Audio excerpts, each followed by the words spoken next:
Você já teve a impressão de que paga imposto demais e recebe pouco em troca? Hoje eu vou te mostrar por que essa sensação é real, com dados, reportagens e documentos oficiais. Vamos falar da taxa Selic, do teto de gastos, de quem paga mais imposto no Brasil e por que até hoje a gente não cobra grandes fortunas. Primeiro ponto. Selic alta. O que isso muda na sua vida? Você já ouviu falar que a Selic controla a inflação? Isso é verdade. Mas o que ninguém te conta é quem paga o preço dessa estratégia. A Selic é a taxa básica de juros do Brasil. Ela define o quanto os bancos vão cobrar de você, sobre empréstimos, financiamentos, cartão de crédito, cheque especial, parcelamento. Fonte: Infomoney. Quando o Copom aumenta a Selic, o crédito fica mais caro para as famílias e empresas. Isso reduz o consumo e os investimentos, o que ajuda a conter a inflação. Exemplo prático. Maria precisa de R$10.000 para cobrir um problema familiar. Ela faz um empréstimo. Se a Selic estiver em 2% ao ano, ela paga cerca de R$11.000 em 12 meses. Se a Selic estiver em 13,75%, como esteve em 2023, ela pode pagar mais de R$15.000 pelo mesmo empréstimo. Ou seja, quanto mais alta a Selic, mais os bancos ganham e mais caro fica ser pobre no Brasil. Segundo ponto. Teto de gastos. Por que ele te afeta diretamente? Criado pela Emenda Constitucional 95/2016, o teto de gastos congela os investimentos públicos federais. Mesmo que o governo arrecade mais, não pode gastar mais com saúde, educação, segurança. Fonte: CNN Brasil. Entre 2018 e 2020, o SUS perdeu cerca de R$22,5 bilhões por causa do teto de gastos. Fonte: MEC.gov.br. A regra do teto interrompeu a vinculação de receitas para a educação, afetando o financiamento básico e superior. Exemplo prático: em 2024, o Brasil arrecadou mais de R$2,5 trilhões em impostos. Mas, por causa do teto de gastos, mesmo com mais dinheiro, o governo não pode ampliar o orçamento da saúde ou contratar mais médicos no SUS. Resultado?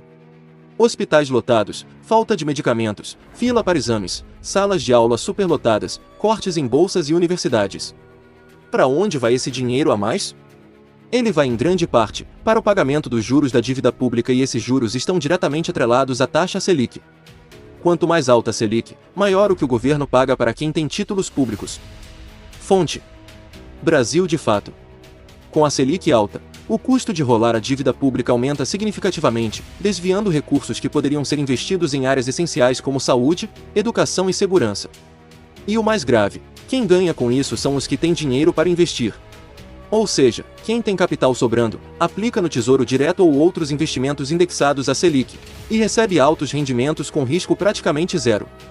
Quem paga essa conta é você, consumidor comum, que paga mais impostos no consumo, e o Estado que deixa de investir porque está preso ao teto de gastos.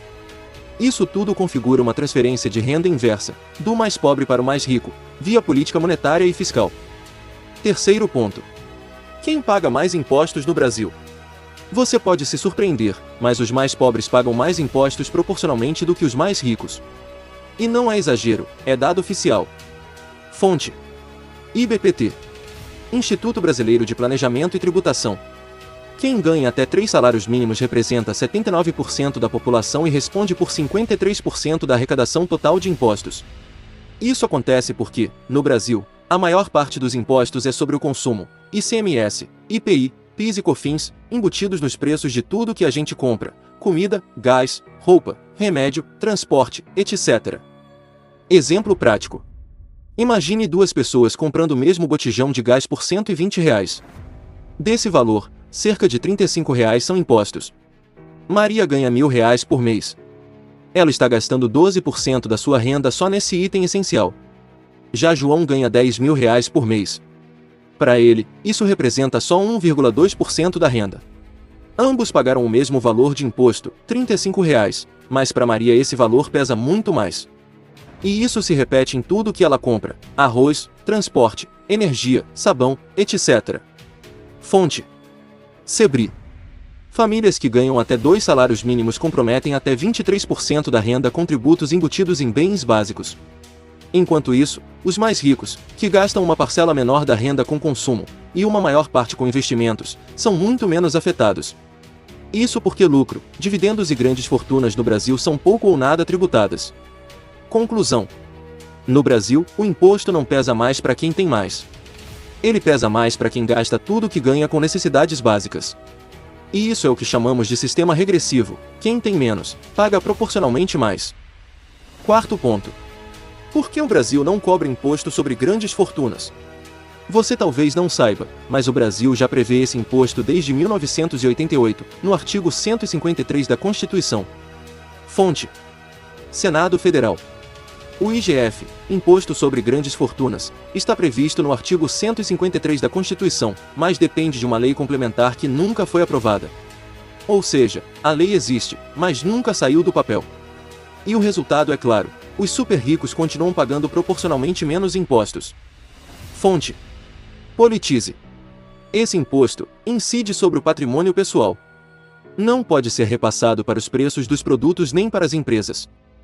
Exemplo prático: por que é injusto não cobrar IGF? Imagine dois brasileiros. Ana, professora, ganha R$ 4.000 por mês. Ela paga imposto em tudo: gás, energia, comida, transporte. Já Marcelo, herdeiro de uma fortuna de R$ 100 milhões, aplica em fundos e vive de rendimentos. Ele praticamente não paga impostos sobre esse patrimônio. Ana pode pagar até 26% da renda em impostos. Marcelo, apenas 14% ou menos. Por que os super ricos pagam menos impostos proporcionalmente? A maior parte da renda dos super ricos não vem de salário, mas de lucros, dividendos, aplicações e heranças. Esses tipos de renda têm isenções ou alíquotas muito baixas no Brasil. Lucros e dividendos recebidos por pessoas físicas são isentos de imposto de renda desde 1995.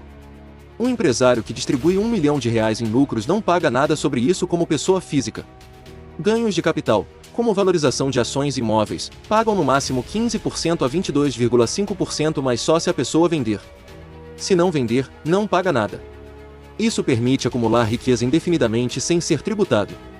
Heranças e doações têm alíquota média de apenas 4% no Brasil, enquanto nos Estados Unidos pode passar de 40%.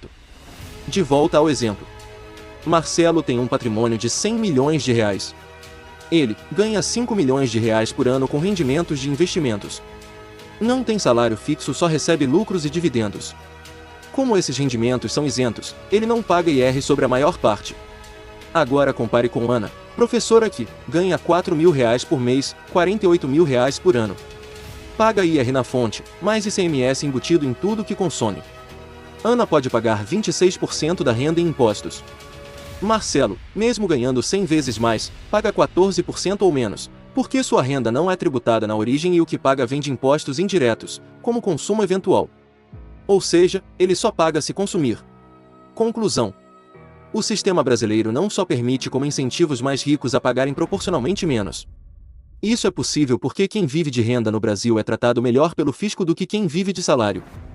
Agora você sabe. A Selic alta encarece sua vida e enriquece os investidores. O teto de gastos não é para cortar desperdício, é para garantir o pagamento da dívida. E o sistema de impostos faz o pobre pagar mais do que o rico. Tudo isso é legal, mas não é justo. Compartilhe esse vídeo com quem acha que paga imposto demais. Se inscreve e ativa o sininho para mais conteúdos assim.